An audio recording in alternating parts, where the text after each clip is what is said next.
The white judge handed me a note: "Don't go home, run." That night, I discovered why.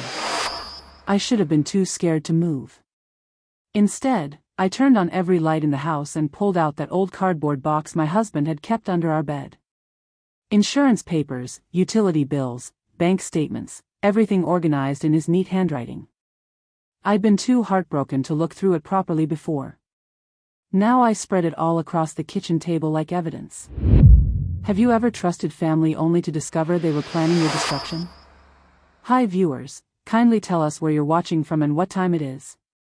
Warm welcome to the family, enjoy the story. If you've ever wondered how fast someone can steal your entire life with just a pen and paper, this story will shake you to your core. What started as helping a grieving widow with paperwork became the most calculated theft I've ever seen. Have you ever trusted family only to discover they were planning your destruction? Has someone in your community vanished from their own property overnight? Do you know someone who lost everything because they signed the wrong paper? Follow along as we expose a scheme that's been destroying families for years. If someone with power warned you to run, would you listen? Subscribe, you'll need to know what comes next. The note slid under my case file like contraband. When I opened it, 3 words made my hands shake: "Don't go home. Run." I was standing in the county courthouse in Jackson, Mississippi, exhausted after another hearing that felt more like theater than justice. The presiding judge was an older white man with a reputation cleaner than Sunday shoes, the kind of man who'd never bent a rule, let alone broken one. But there he was, sliding folded paper beneath my documents while pretending to organize his desk. My first thought was mistake. Judges don't pass notes to people like me. They speak from benches, not in whispers. But when our eyes met across that courtroom, his face told a different story. No smile.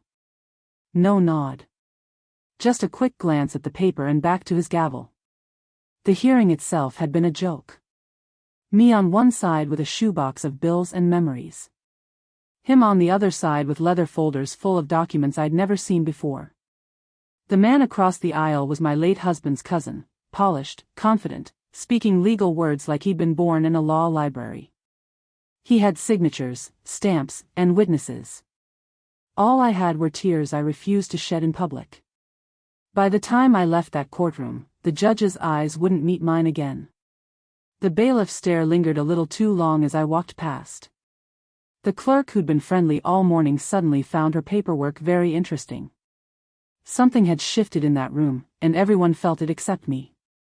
That night, alone in my rented duplex on Maple Street, I paced the kitchen with that note in my palm like it was a live wire. The words were written in blue ink, pressed hard enough to indent the paper. Don't go home. Run. But this was home. This was all I had left after burying my husband 6 months ago. I should have been too scared to move. Instead, I turned on every light in the house and pulled out that old cardboard box my husband had kept under our bed.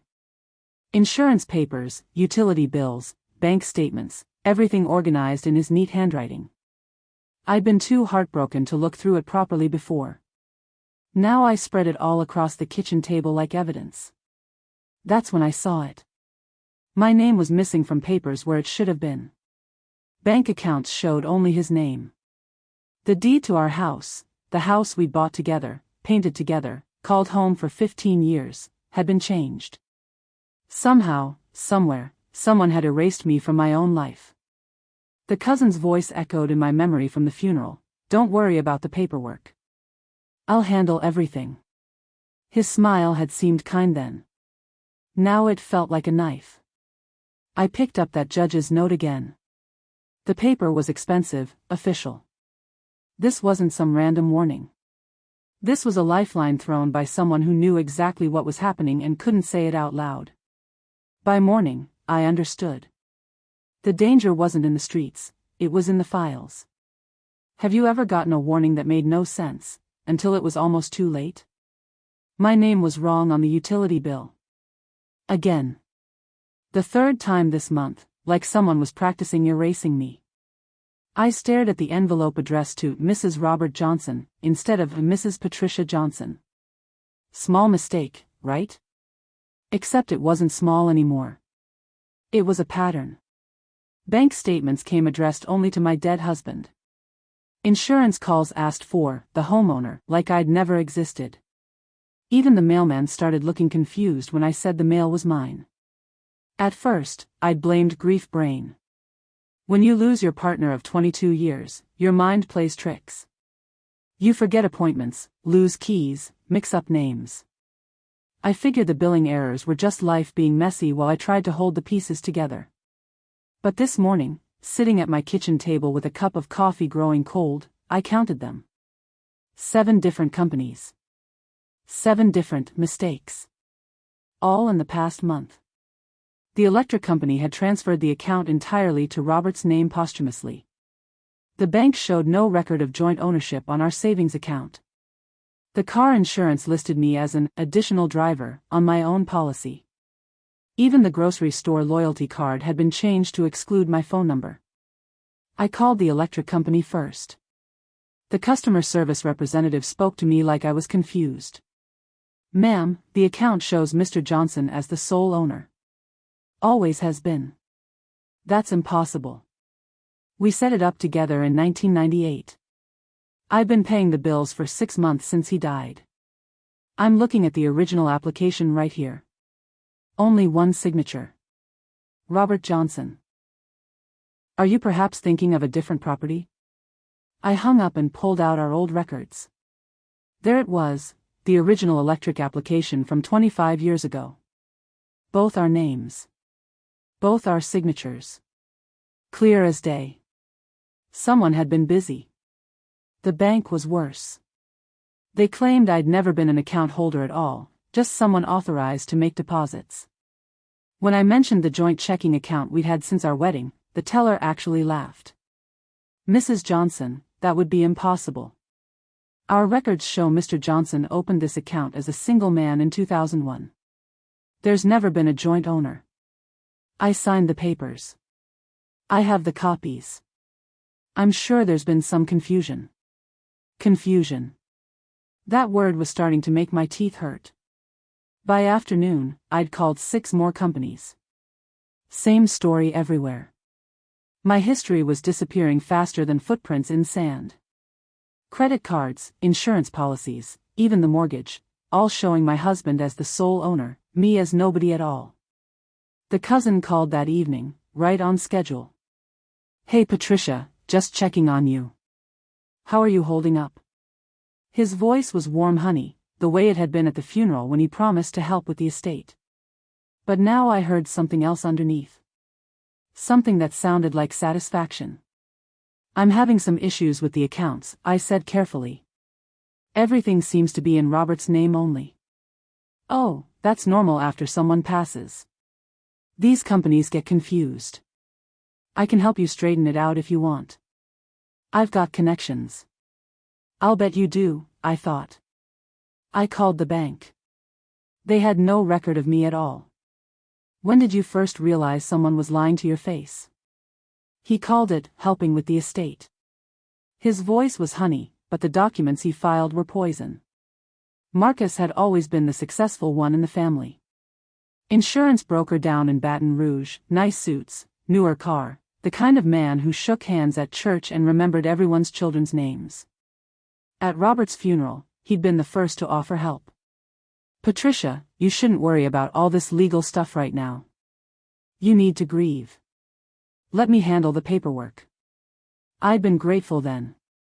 Drowning in forms I didn't understand, lawyers I couldn't afford, and a grief so heavy I could barely get dressed in the morning.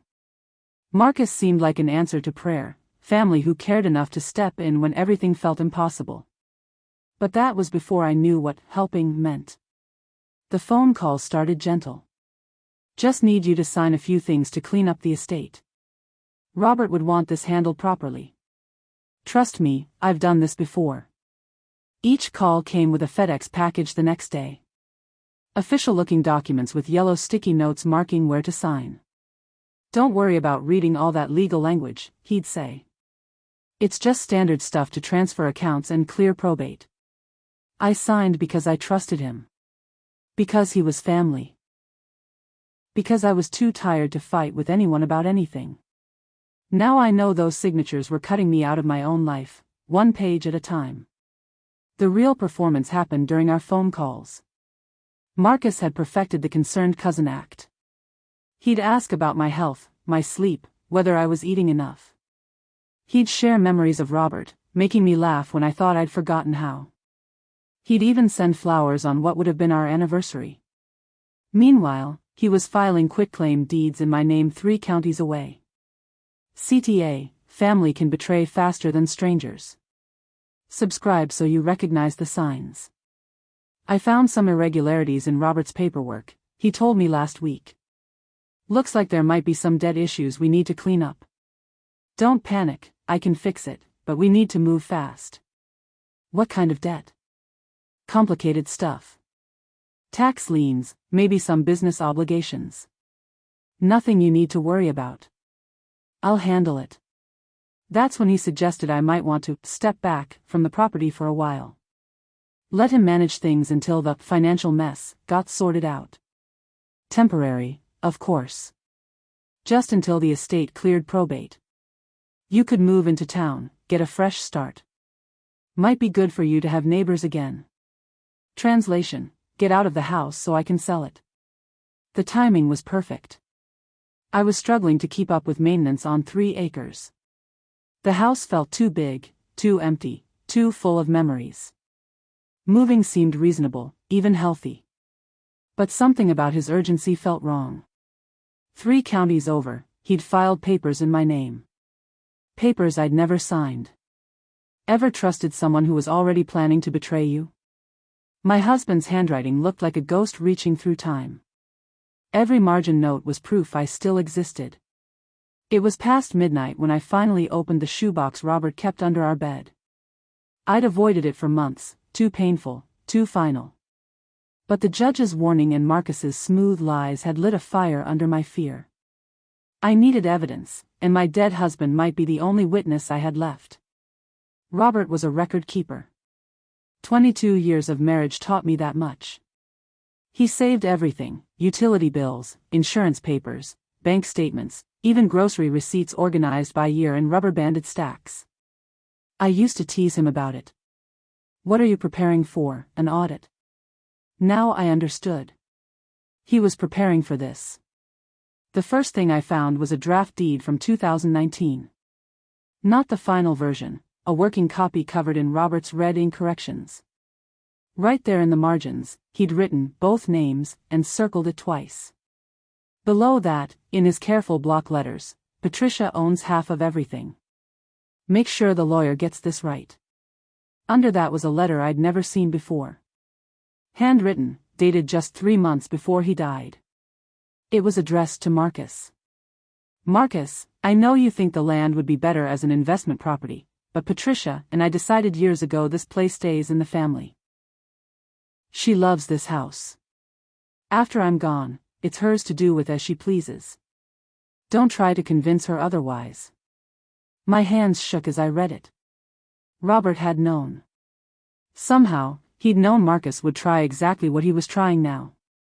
At the bottom of the shoebox, wrapped in a rubber band, I found Robert's real will.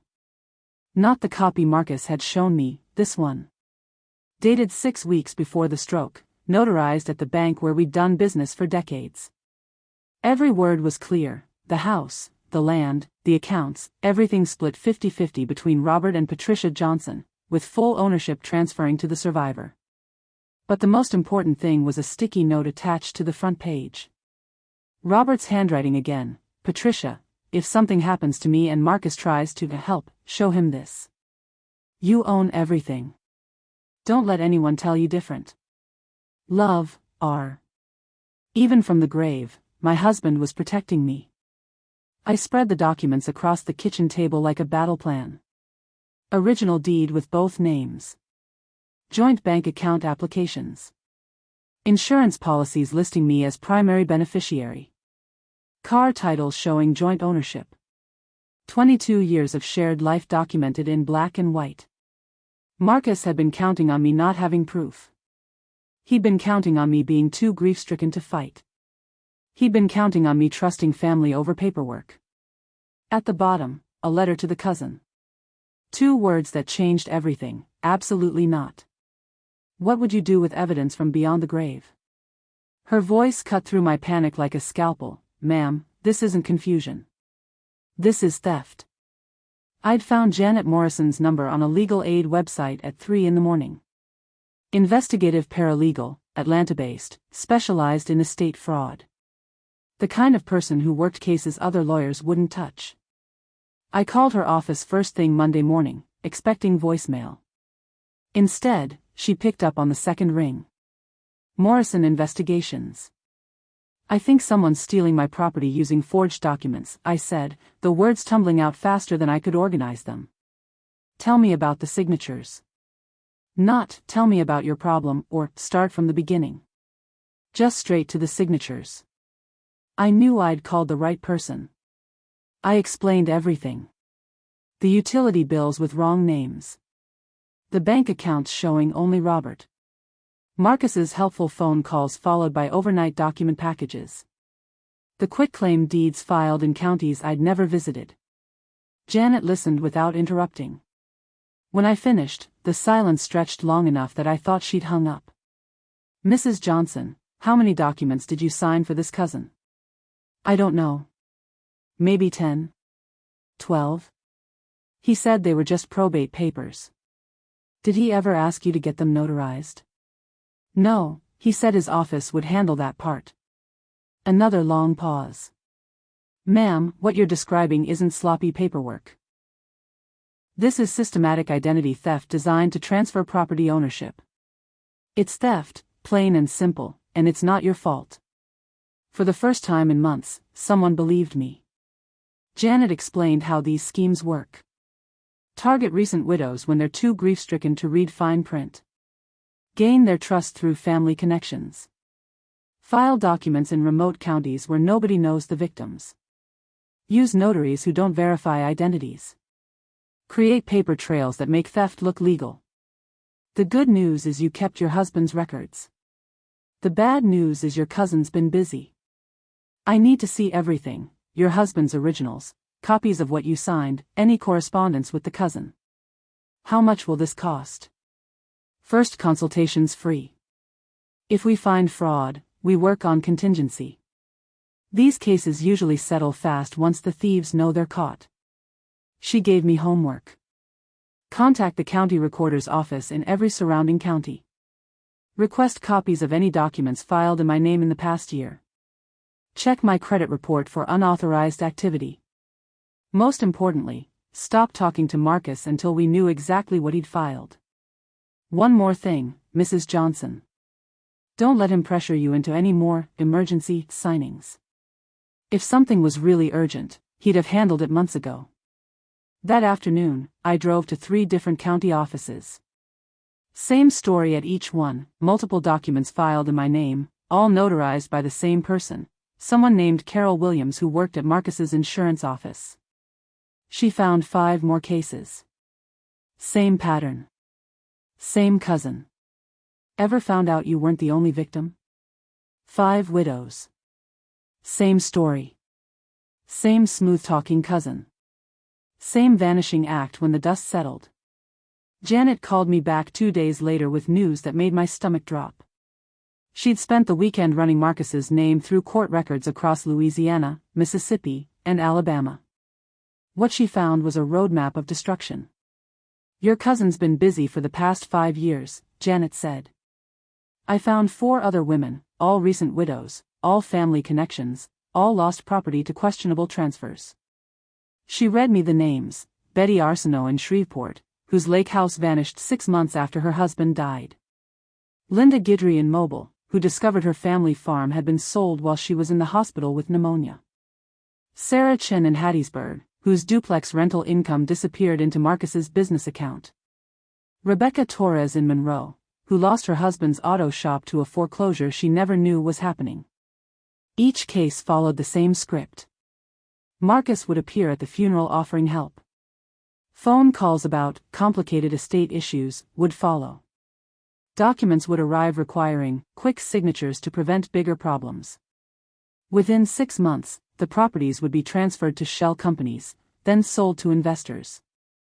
The scary part is how good he is at this, Janet said. He targets women who are isolated, grieving, and don't have lawyers.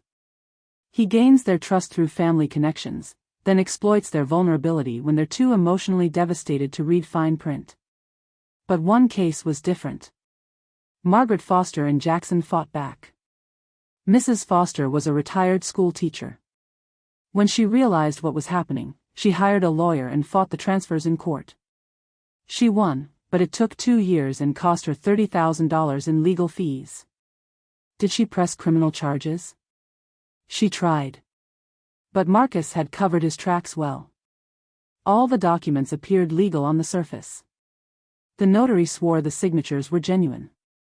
Without clear proof of forgery, the prosecutor wouldn't take the case. That's when Janet explained what made my situation different. Robert's archive. Your husband's documentation proves your ownership and his intent.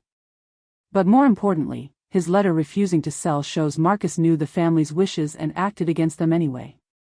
That's not just civil fraud, that's criminal. Janet had already contacted the other victims. 3 of them still had some of their original documents.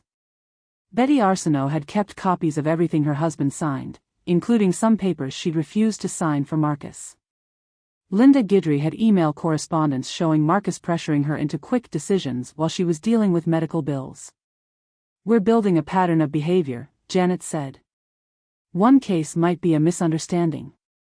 5 cases is a criminal enterprise. The plan was simple. File a comprehensive complaint with the district attorney's office. Request emergency orders to freeze any pending property transfers. Contact the state insurance board about Marcus's business practices. Most importantly, get the word out to warn other potential victims. This kind of predator doesn't stop until someone forces them to stop, Janet said. One victim fought back. She won. How many victims does it take before someone says, enough? The laptop remembered what Marcus tried to erase. Every keystroke. Every saved draft. Every lie. Robert's old computer had been sitting in the closet since he died, covered in dust and too painful to touch. But Janet needed digital evidence, emails, document drafts, anything that could prove Robert's intentions and catch Marcus in his lies. I plugged it in Sunday morning and waited for it to boot up. The desktop background was a photo from our 20th anniversary, both of us grinning on the front porch of our house, Robert's arm around my shoulder, my hand resting on the railing we'd painted together that spring. The first thing I found was Robert's email account, still logged in. 3 months before he died, there was an email thread with Marcus that made my blood run cold. March 15th, Marcus to Robert, talk to a developer who's interested in your property. Cash offer, well above market value. Might be worth considering while the economy's good. March 16th, Robert to Marcus, not interested. Patricia and I love this place. It's our retirement home. March 20th, Marcus to Robert, just keep it in mind. These opportunities don't come around often. Especially with your health issues. March 20th, Robert to Marcus, my health is fine, and the property isn't for sale. Please don't bring this up again. There were 5 more emails from Marcus over the next month, each pushing harder about the opportunity and Robert's uncertain future. Robert's responses got shorter and firmer each time. But the smoking gun was in Robert's drafts folder. He'd written an email to Marcus that was never sent, dated 1 week before the stroke. Marcus, I'm tired of your hints about selling the house. Patricia and I have discussed this extensively, and our answer is final, no. This property stays in the family. After I'm gone, it belongs to Patricia, and she can do whatever she wants with it. But I suspect she'll want to stay, she loves this place as much as I do. Stop pushing this agenda. If you bring it up again, I'll contact a lawyer about protecting our interests. The timestamp showed he'd worked on that email for over an hour, saving multiple drafts, trying to find the right words. He'd been frustrated enough to consider legal action but died before he could send it. Even more damaging was Robert's financial planning folder. Spreadsheets showing household expenses, property values, retirement projections, all based on both our names being on everything. His notes were detailed. Patricia gets full ownership of house and land upon my death. Bank accounts transfer automatically to surviving spouse. Insurance benefits go directly to Patricia. There was even a draft of a new will from 2 weeks before he died, updating the language to make our joint ownership crystal clear. He'd scheduled an appointment with a lawyer to finalize it, but the stroke happened first. The last email was never sent. But I was going to deliver it. What would you do with a message from someone who can no longer speak? Motion granted. 2 words that stopped him cold. Janet moved faster than I expected. By Wednesday morning, she'd filed an emergency motion to freeze all property transfers involving my address. By Thursday afternoon, we were standing in the same courthouse where the judge had slipped me that warning note. Different judge this time, a younger woman who read through Janet's filing with the focus of a hawk studying prey. The evidence was laid out in neat stacks: Robert's emails refusing to sell, the draft will showing joint ownership, copies of forged quitclaim deeds, and testimony from 3 other victims of Marcus's scheme. Marcus's lawyer showed up looking confident. Expensive suit, leather briefcase, the kind of swagger that comes from winning cases through intimidation rather than truth. He probably expected to face a grieving widow with no legal help and a folder full of emotions instead of evidence. His face changed when he saw Janet's presentation. "Your Honor, this is clearly a family dispute blown out of proportion," he started. "Mr. Marcus Johnson has been helping his cousin's widow navigate a complex estate situation. Any irregularities in the paperwork are honest mistakes that can be corrected." Janet stood up with a stack of documents 2 inches thick. "Your Honor, this isn't family helping family. This is systematic fraud targeting vulnerable widows. We have evidence of 5 similar schemes, all following the same pattern, all orchestrated by the same individual." She walked the judge through the timeline. Marcus's emails pressuring Robert to sell. The unsigned draft showing Robert's refusal. The forged documents filed in remote counties. The other victims who'd lost property the same way. The judge asked one question that cut through everything: "Counselor, can your client provide the original signed documents that authorize these property transfers?" Marcus's lawyer shuffled through his papers. "We'll need time to locate the originals, Your Honor." "How much time do you need to find documents your client claims to have legally obtained?" "Perhaps a week." Janet stood again. "Your Honor, the original documents don't exist because they were never legally signed. What we have are forgeries designed to steal property from a grieving widow." The judge looked at Marcus, who was whispering urgently to his lawyer. Motion granted. All property transfers involving the Johnson property at 1247 Maple Street are frozen pending further investigation. The defendant has 30 days to produce original documentation or face contempt charges. I didn't celebrate. I didn't even smile. But for the first time in months, I could breathe without feeling like someone was sitting on my chest. Outside the courthouse, Janet explained what happens next. Marcus would either produce the forged documents and face criminal charges, or admit he didn't have legal authorization and face civil fraud charges. "Either way, your house is safe." His lawyer called within the hour. Panic has a particular sound. Ever turned the tables on someone who thought they'd won? He wore confidence like a cheap suit. It fell apart the moment he saw my folder. The follow-up hearing was scheduled for 2 weeks later. Marcus showed up looking like he always did: pressed shirt, polished shoes, that practiced smile he'd perfected for church socials and insurance sales. He nodded at me across the courtroom like we were still family, like this was all some silly misunderstanding that would get sorted out over coffee afterward. I nodded back. But my smile was different now. Janet had spent those 2 weeks building our case like a prosecutor preparing for trial. She'd contacted the FBI's white-collar crime unit. She'd gotten statements from all 5 victims. She'd even tracked down Carol Williams, the notary who'd supposedly witnessed my signatures on documents I'd never signed. Carol, it turned out, had a lot to say once she realized she could face federal charges for notary fraud. "Mrs. Johnson never came to my office," she told Janet in a recorded statement. Mr. Marcus Johnson brought the papers in already signed and asked me to stamp them. He said it was a family emergency and his cousin couldn't make it in person. I thought I was helping. When Marcus's lawyer stood up to present their case, he had nothing but excuses. Your Honor, there seems to have been some confusion with the documentation process. My client was acting in good faith to help his deceased cousin's wife manage a complex estate. Any irregularities in the filing process were unintentional. The judge looked tired. Counselor, do you have the original signed documents your client claims authorize these transfers? We're still locating those files, Your Honor. It's been 30 days. Yes, Your Honor, but... do you have them or not? Long pause. Not at this time, Your Honor. Janet stood up with our folder.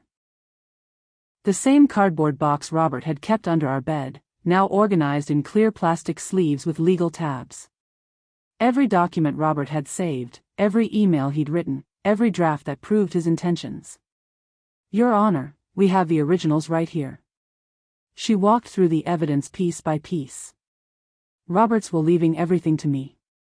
Our joint bank account applications with both signatures. The property deed showing both our names. The emails where Robert explicitly refused to sell to Marcus. But the moment that broke the case was when Janet played Carol Williams's recorded confession. Mrs. Johnson never came to my office. Mr. Marcus Johnson brought the papers in already signed. Marcus's face went white. His lawyer stopped taking notes. Even the court reporter looked up from her machine. The judge asked one question that ended everything: where's your proof? Marcus's lawyer had nothing. No signed documents. No legitimate witnesses. No legal authorization for anything he'd filed. Motion to dismiss the property transfers is granted. Criminal referral to the district attorney is approved. Mr. Marcus Johnson, you'll be hearing from law enforcement soon.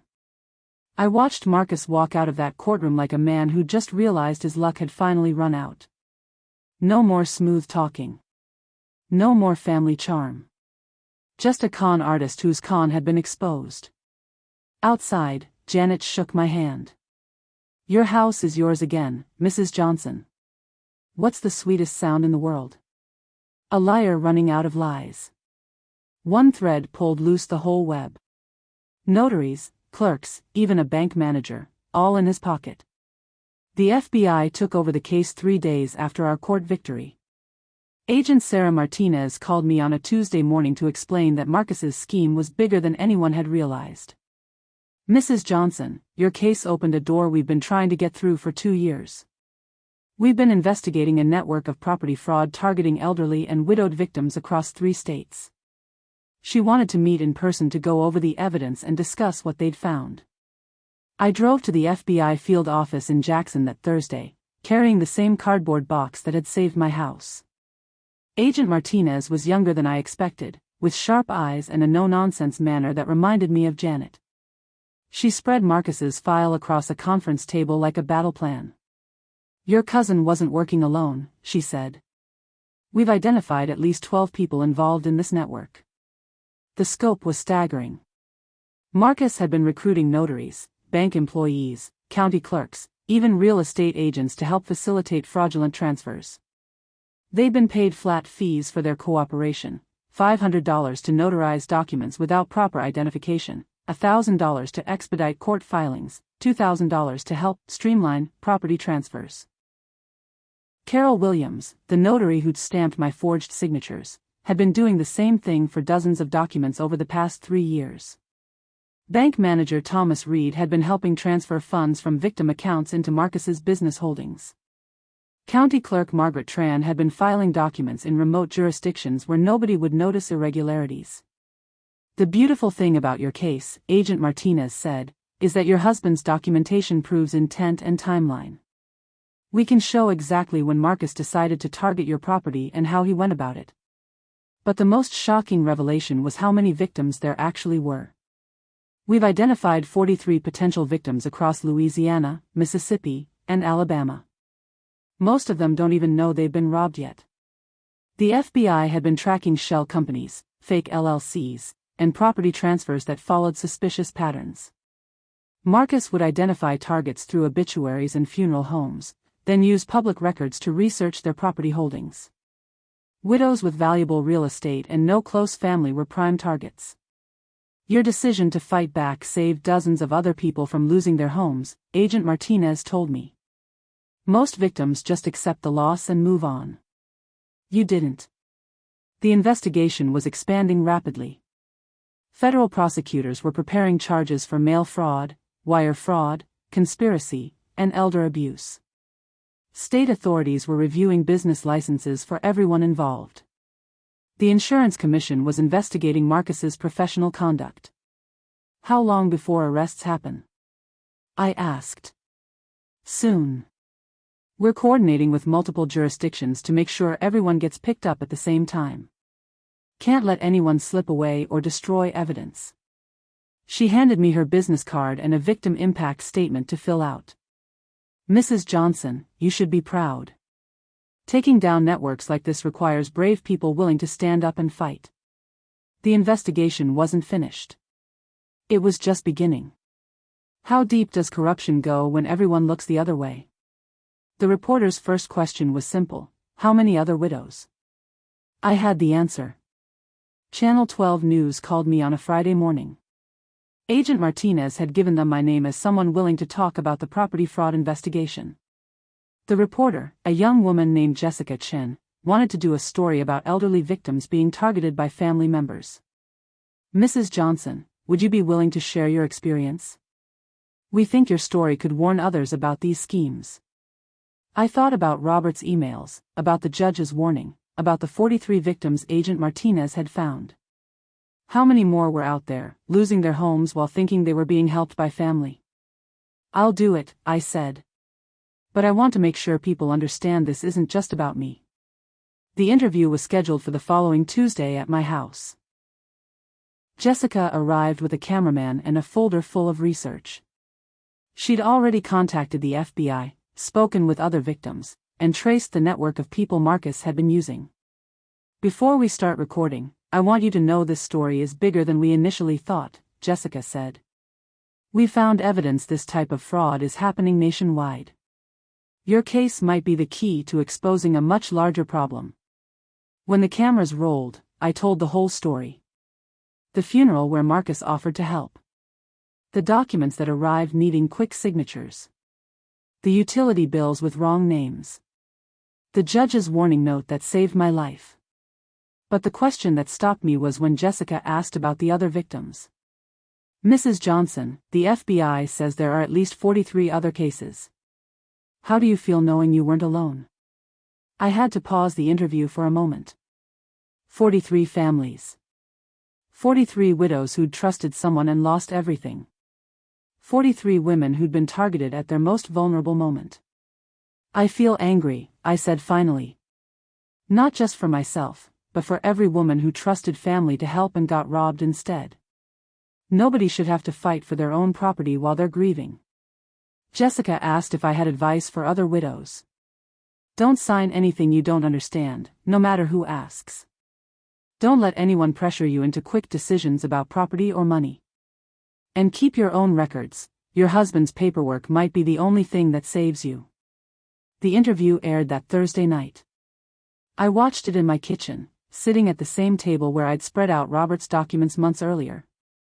Seeing myself on television felt strange, but hearing my story told clearly felt necessary. Within an hour of the broadcast, the phone started ringing. First call was from a woman in Meridian whose brother-in-law had been helping with her husband's business after his death. Second call was from a widow in Tuscaloosa who'd signed papers for her nephew without reading them carefully. Third call was from a woman whose late husband's cousin had suggested she simplify her finances by putting everything in his name temporarily. 3 more women called that night. They had the same story. When is staying silent complicity? His settlement offer was generous. Too generous. That's how I knew it was a trap. Marcus's lawyer called Janet the day after the news story aired. The conversation was brief but telling. My client would like to resolve this matter without further litigation, he said. He's prepared to offer Mrs. Johnson significant compensation for any inconvenience this misunderstanding may have caused. Janet put the call on speaker so I could hear the offer myself. $50,000 cash, plus Marcus would pay all my legal fees and sign a document returning any claims to my property.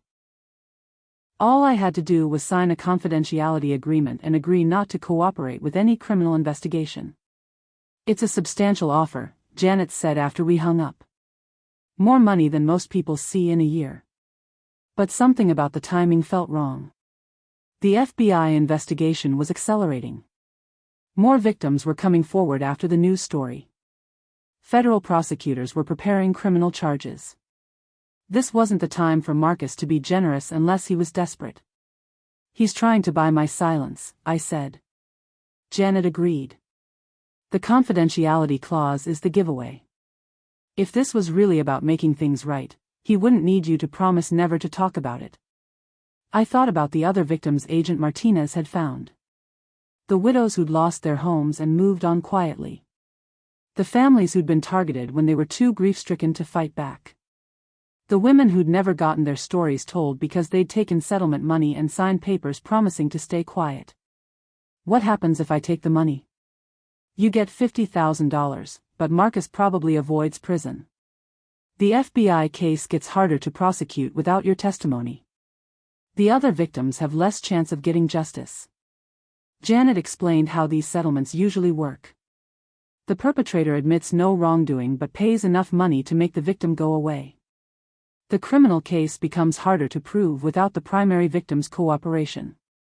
Other victims see that even successful cases end with silence, so they're less likely to come forward. It's hush money, plain and simple, Janet said. He's betting that $50,000 is more appealing than justice. I walked around my house that evening, thinking about Robert's voice in those emails refusing Marcus's pressure to sell. Thinking about the judge who'd risked his reputation to warn me. Thinking about Agent Martinez working nights to build cases for 43 victims. The house felt different now. Not just because I knew it was safe, but because I understood what it represented. This wasn't just my home, it was proof that ordinary people could fight back against calculated theft and win. Marcus was offering me money to pretend none of this had happened. But it had happened. And it was still happening to other women who didn't have Robert's documentation or a judge's warning or an FBI investigation to protect them. I hung up and called the prosecutor instead. Would you take the money or fight for what's right? The handcuffs clicked with the same sound as his pen on forged signatures. Justice has its own rhythm. The arrests happened on a Tuesday morning in March, exactly 1 year after Robert's death. Agent Martinez called me at 6 a.m. to let me know the operation was underway. We're picking up 12 people across 3 states, she said. Your cousin's going to be arrested at his office in Baton Rouge within the hour. I didn't drive down to watch. I didn't need to see Marcus in handcuffs to know justice was happening. But I did turn on the local news to see how the story was being covered. The charges were extensive: mail fraud, wire fraud, conspiracy to commit fraud, elder abuse, and money laundering. The federal prosecutor held a press conference that afternoon, standing behind a table covered with evidence boxes. Today we've dismantled a criminal network that targeted vulnerable widows across the Southeast, she said. This organization systematically stole property from grieving families by exploiting trust and manipulating legal documents. Marcus was charged with being the ringleader. Carol Williams, the notary, was charged with document fraud. Thomas Reed, the bank manager, faced charges for money laundering. County Clerk Margaret Tran was arrested for falsifying public records. 8 others faced various charges related to the scheme. The prosecutor read numbers that made my stomach turn. 47 confirmed victims. Over $3 million in stolen property. Cases dating back 6 years. A network that had been operating across state lines with the efficiency of a business. What makes this case particularly egregious is that the defendants specifically targeted recent widows during their period of grief, the prosecutor said. They exploited family relationships and emotional vulnerability to commit systematic theft. But the most important part of the press conference was when she mentioned the victims who'd fought back. This investigation was made possible by victims who refused to accept theft disguised as help. Their courage to come forward and share their stories enabled us to identify patterns and build cases that will put these criminals behind bars. I watched Margaret Foster on the evening news, the retired teacher who'd been the first to fight Marcus in court. She looked satisfied but not celebratory. "Justice took a long time," she said. "But it came eventually." The local paper ran a follow-up story about the victim impact. 47 families had been targeted. 23 had lost property permanently. 15 had been warned by the investigation and avoided losses. 9 others, like me, had fought back and recovered their property. The reporter interviewed several victims. Betty Arsenault got her lake house back through civil court. Linda Guidry recovered partial value from her family farm. Sarah Chen was able to reclaim her duplex rental income. But the most powerful quote came from a woman I'd never met, Dorothy Washington from Montgomery, whose late husband's nephew had tried the same scheme. "I saw Mrs. Johnson's story on the news and realized what was happening to me," she said. "Her courage saved my house." The trial would expose everything. But first, one more surprise. What does accountability sound like to you? The judge who warned me to run took the stand. His testimony broke the case wide open. Judge William Harrison looked different in the witness box than he had behind the bench. Older somehow, but also more human. For months, I'd wondered why he'd risked his reputation to slip me that warning note. Now I was about to find out. The prosecutor asked him to explain his involvement in the case. "I first became aware of suspicious property transfers about 2 years ago," Judge Harrison said.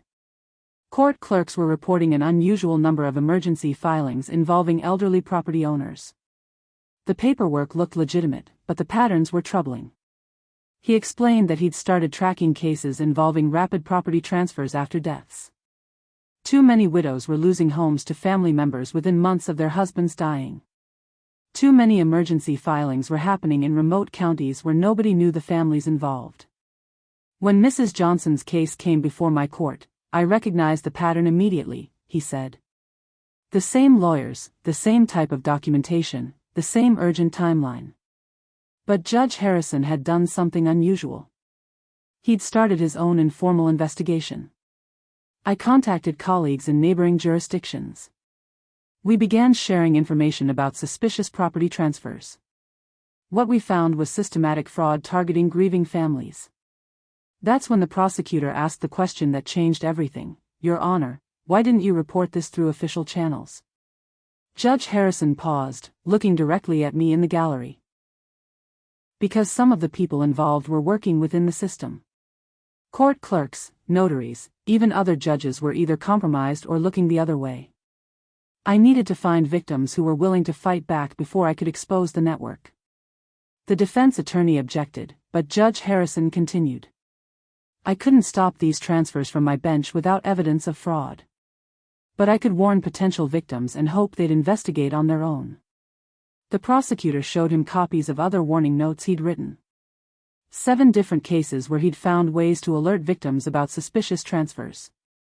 Most people had ignored the warnings, but 3 had investigated and discovered fraud.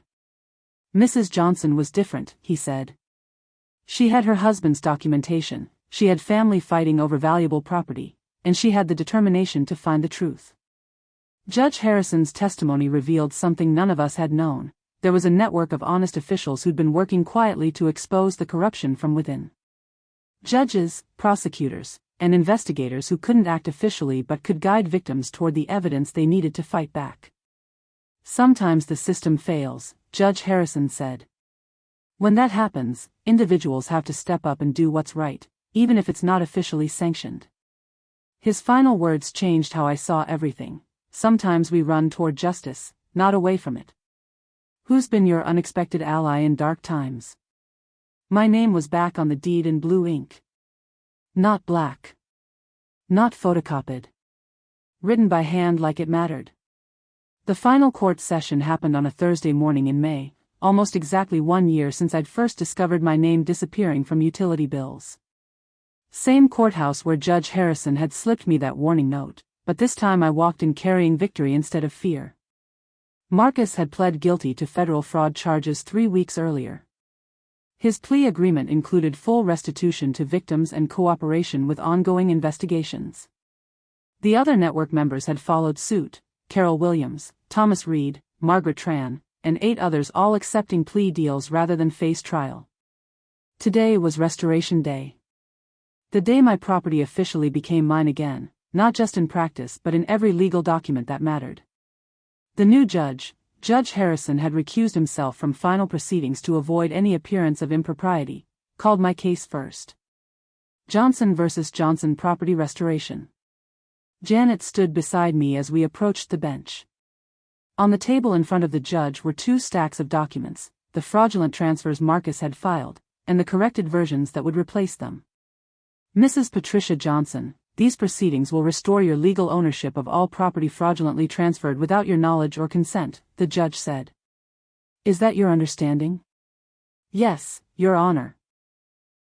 She signed each document deliberately, her pen making firm strokes across official paper. Property deed.